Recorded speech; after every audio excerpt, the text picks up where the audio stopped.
Management से, जिनसे बात होगी विस्तार को लेकर, कंपनी की क्या तैयारियां हैं, आगे के ग्रोथ आउटलुक से लेकर योजनाओं पर, और इन सब मुद्दों पर खास बातचीत के लिए पर्सिस्टेंट सिस्टम के ईडी सीएफओ सुनील सप्रे हमारे साथ जुड़ गए हैं। सुनील, स्वागत है आपका। यहाँ पर पहला सवाल आपसे हम पूछना चाहेंगे कि क्वार्टर 4 में किस तरह से चीज़ें यहाँ पर पैन आउट होती हुई दिखाई दे रही हैं बिजनेस ग्रोथ के लिहाज से, अगर समझना चाहें डिमांड आउटलुक और सर्विसेज को ध्यान में रखते हुए क्या तस्वीर फिलहाल आंकती हुई दिखाई दे रही है? हाँ, जरूर। हमारा जो एक्चुअली फर्लोस का इम्पैक्ट है वो Q3 में थोड़ा सा एक्सपेक्टेशन से ज्यादा था, क्योंकि मार्केट एनवायरनमेंट को लेके थोड़े और क्लाइंट्स ने थोड़ा सा कॉस्ट ऑप्टिमाइज करने का प्लान किया था Q3 में। लेकिन जो हमारा Q4 है उसमें फर्लोस का कंटिन्यूइंग इम्पैक्ट हमें नजर नहीं आ रहा है, क्योंकि अभी हम पहले फोर्टनाइट में हैं जनवरी के। तो बाय दिस टाइम क्लाइंट्स का एक प्लान बन जाता है, तो हमें वो इम्पैक्ट Q4 में कंटिन्यूइंग नजर नहीं आ रहा है।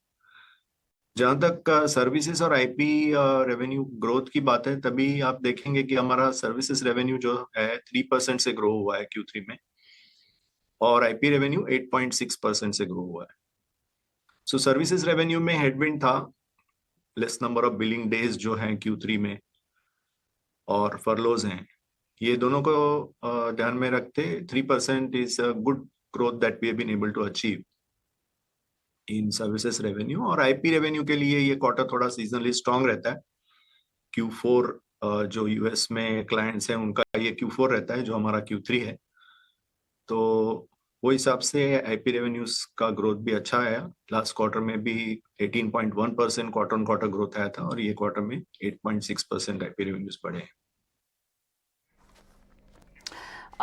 हमने देखा कि पिछले क्वार्टर में आपने रिकॉर्ड डील्स को जीता है, लेकिन आगे जाते हुए जो तिमाहियां हैं उसमें किस तरह से डील विन रेट होगा? क्या 400 मिलियन यूएसडी के ऊपर की कोई डील आप फिलहाल लॉक कर रहे हैं? आपने देखा होगा कि हमारा जो क्वार्टरली टीसीवी विंस है, टोटल कॉन्ट्रैक्ट वैल्यू जिसे हम कहते हैं, वो 350-375 मिलियन के रेंज में रहा है। कभी थोड़ा कम ज्यादा होता है, क्योंकि it is link to the renewals that happen during the quarter. तो दिसंबर क्वार्टर का ये एक फैक्टर रहता है कि कई क्लाइंट्स जो यूएस बेस्ड हैं उनका रिन्यूअल्स, जो जिनका दिसंबर ईयर एंड है, उनके रिन्यूअल्स ये क्वार्टर में आते हैं। लेकिन उसमें ऐसा स्ट्रक्चरल कोई वन ऑफ ऐसा नहीं है। जो हमारे कंटिन्यूअस मतलब डील पाइपलाइन जो है उसके कन्वर्जन के ऊपर डिपेंड करता है। अभी आपने देखा होगा ये मैक्रो एनवायरनमेंट में दो चीजें नजर आ रही है। एक तो हमें क्लाइंट्स के बहुत करीब रह के उनके साथ उनका बिजनेस जो है उसके क्या चैलेंजेस हैं वो समझ के प्रोएक्टिवली काम करना पड़ेगा। ये नहीं कि क्लाइंट्स एक्चुअली आपको मतलब आरएफपीज इशू करेंगे या ऐसा करेंगे। उनको जो बिजनेस में चैलेंजेस है उनके साथ अगर हम काम करेंगे तो प्रोएक्टिव कन्वर्जन ऑफ अपॉर्चुनिटी हो सकता है। और दूसरी बात यह है कि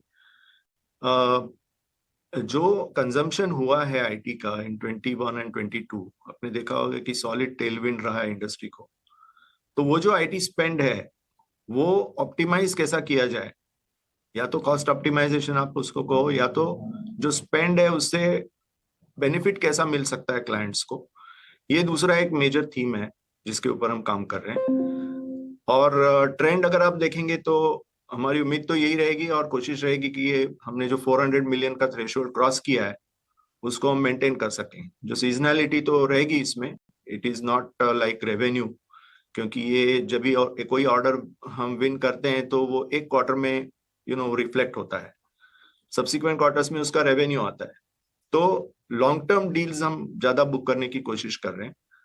तो हमारा जो बुक टू बिल रेशो है या तो टीसीवी टू एसीवी रेशो है, उसके ऊपर हम कंटिन्यूअसली काम कर रहे हैं ताकि प्रेडिक्टेबिलिटी और सस्टेनेबिलिटी ऑफ रेवेन्यू बनी रहे।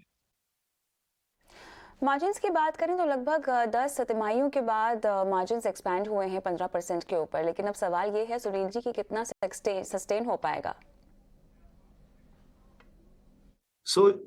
मार्जिन का ऐसा है कि जो लीवर्स हैं हमारे पास, एक तो रेवेन्यू ग्रोथ है, एक तो मिक्स ऑफ रेवेन्यू है between services and IP revenues, और तीसरी चीज है जो हमारी रिलेशनशिप्स हैं उनको स्ट्रॉन्गर करके number of clients 5 million plus 10 million plus, ये ब्रैकेट्स में जो हम रिपोर्ट करते हैं उसको कंटिन्यूअसली इंप्रूव करते रहे।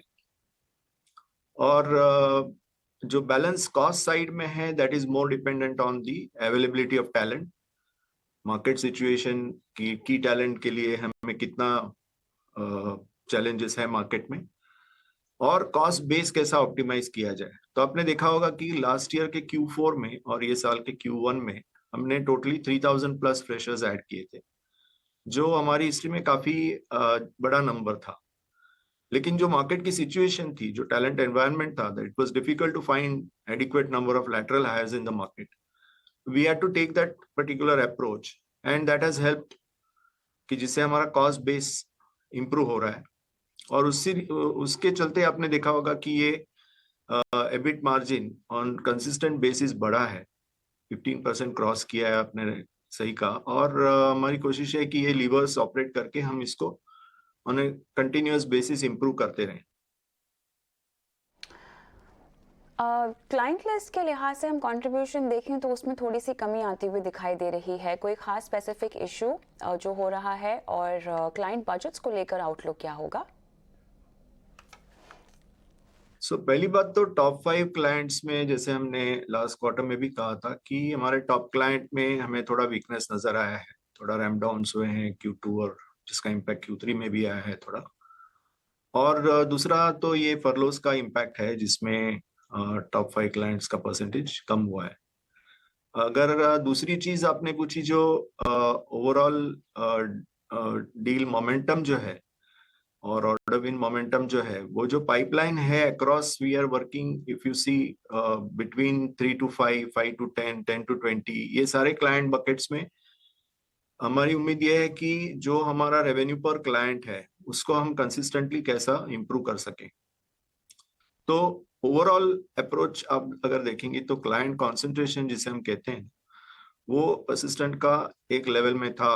अगर 2-3 साल आप पहले देखेंगे, वो 45% के लेवल में था टॉप 5 क्लाइंट्स का। वो अभी काफी हद तक कम होके 35% तक आया है। सो ये एक इम्प्रूवमेंट ट्रेंड है जिसको हम कंटिन्यूअसली वॉच करके इम्प्रूव करते रहेंगे, और जिससे द रेजिलियंस ऑफ, जैसे शॉक एब्सॉर्बिंग कैपेसिटी जो है बिजनेस की, वो इम्प्रूव होगी इसमें। हेडकाउंट एडिशन के लिहाज से कुछ जानकारी दें हमें। यहाँ पर हायरिंग आउटलुक FY24 में आप कैसा देख रहे हैं? हाँ जी, तो आपने सही कहा कि ये क्वार्टर में सॉफ्ट है हेडकाउंट एडिशन। तो उसका रीजन ये है कि हमने ऑलरेडी कैपेसिटी क्रिएट की थी लास्ट 2-3 क्वार्टर्स में, जो हम फ्रेशर्स के ऊपर काम कर रहे हैं। तो फ्रेशर्स Q4 और Q1 में हमने हायर किए, और Q1 और Q2 में जैसे उनका ट्रेनिंग चल रहा था, अभी now they are becoming billable, they are available in the deployment pool. So इसके लिए जो लैटरल एडिशन रहा है वो सिर्फ 122 हेडकाउंट का एडिशन हुआ है ये क्वार्टर में। लास्ट क्वार्टर में वो अबाउट 850 था। नाउ गोइंग फॉरवर्ड, अगर हम देखेंगे डील विंस जो हमने रिपोर्ट किए हैं, उसका जो कन्वर्जन है, तो the speed of that conversion will determine कि हमारा रैंप अप प्लान, मतलब हेडकाउंट एडिशन प्लान कैसे रहेगा। ये क्वार्टर में हमारा जो FY24 का प्लानिंग है उसके ऊपर हम काम कर रहे हैं, जिसके बेसिस पे हमें क्लाइंट्स के साथ उनके बजट एलोकेशंस भी बाय एंड ऑफ जनवरी और मिडल ऑफ फरवरी तक वो लोग फाइनल करते हैं। तब तक हमें पता चल जाएगा कि क्या एग्जैक्टली पैटर्न रहेगा। लेकिन ओवरऑल एनवायरनमेंट को अगर आप देखेंगे हमारा डील विंस और इसको लेके, तो definitely we will add freshers. Exact number अभी मैं दे नहीं पा रहा हूँ आपको, लेकिन ये improvement in headcount will be both fresher as well as lateral hires. की टैलेंट अभी भी हमें हायर करने में चैलेंजेस है मार्केट में। की talent is not easily available. आपने देखा होगा हमारा attrition is 21.6%, while attrition has started softening, but it is not exactly कि सारा की टैलेंट इज इजीली अवेलेबल, ऐसी अभी भी सिचुएशन नहीं है। तो दोनों का मतलब lateral hiring as well as fresher addition होगा नेक्स्ट ईयर में। सुनील जी, बहुत बहुत धन्यवाद। समय निकाला और इतनी बारीकी से कंपनी की विस्तार योजनाओं पर हमारे साथ चर्चा की है।